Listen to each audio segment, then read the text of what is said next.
পার হয়ে মদিনায় প্রবেশ করল এবং উচ্চ স্বরে চিৎকার করতে লাগল, হে মুসলমানরা, মিথ্যাবাদী কাপুরুষরা, যদি তোমাদের সাহস থাকে তো সামনে এসো এবং আমার মোকাবেলা করো, নয়তো আমার হাতে মারা পড়বে।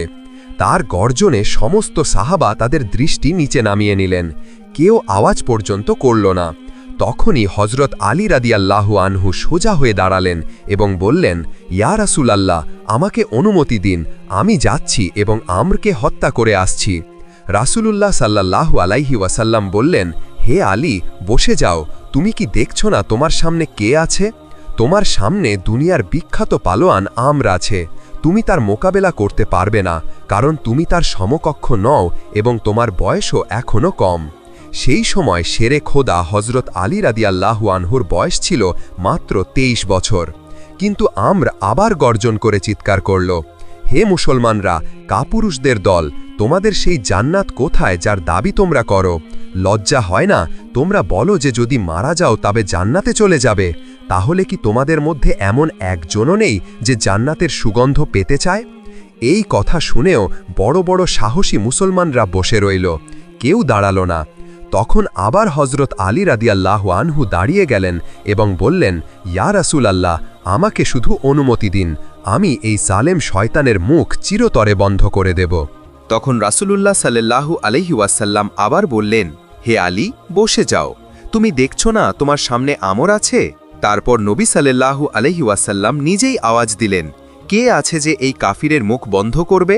এই কথা শুনেও সব সাহাবী তাদের চোখ নিচু করে চুপচাপ বসে রইলেন। ইয়া রাসূলুল্লাহ, আপনি কি জানেন না এই ওমর বিন মারহাব এক হাত দিয়ে উটের বাচ্চাকে থামিয়ে দেয় এবং অন্য হাত দিয়ে শত শত শত্রুর ওপর তলোয়ার চালায়? এই শয়তানের সাথে কে মোকাবেলা করতে পারে?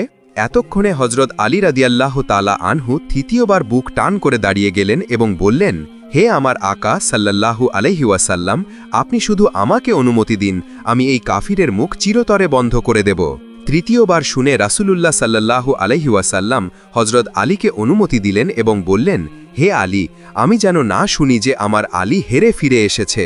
আমি তো শুধু এই শুনতে চাই যে আমার আলী বিজয় অর্জন করে এসেছে। অনুমতি পাওয়ার সাথে সাথে হজরত আলী রাদিয়াল্লাহু তাআলা আনহু এক হাতে ঢাল এবং অন্য হাতে তলোয়ার নিলেন এবং আমর বিন মারহাবের কাছে পৌঁছে গেলেন। আমর বিন মারহাব পুরো লোহার বর্মে ঢাকা ছিল, তার মাথাও লোহার টুপি দিয়ে ঢাকা ছিল। সে আলীকে দেখে হেসে বলল, হে যুবক, তুমি কে?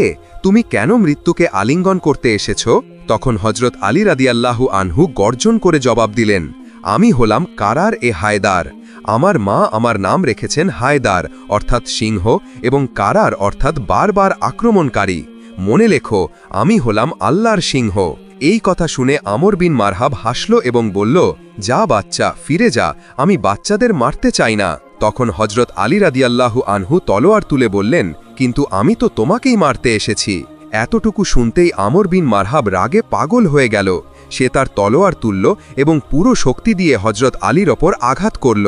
তার আঘাত এত জোরালো ছিল যে হজরত আলীর ঢাল 2 টুকরো হয়ে গেল এবং তলোয়ারের ধার পবিত্র গলা ছুঁয়ে গেল। কিন্তু আলী, তিনি তো খোদার সিংহ ছিলেন।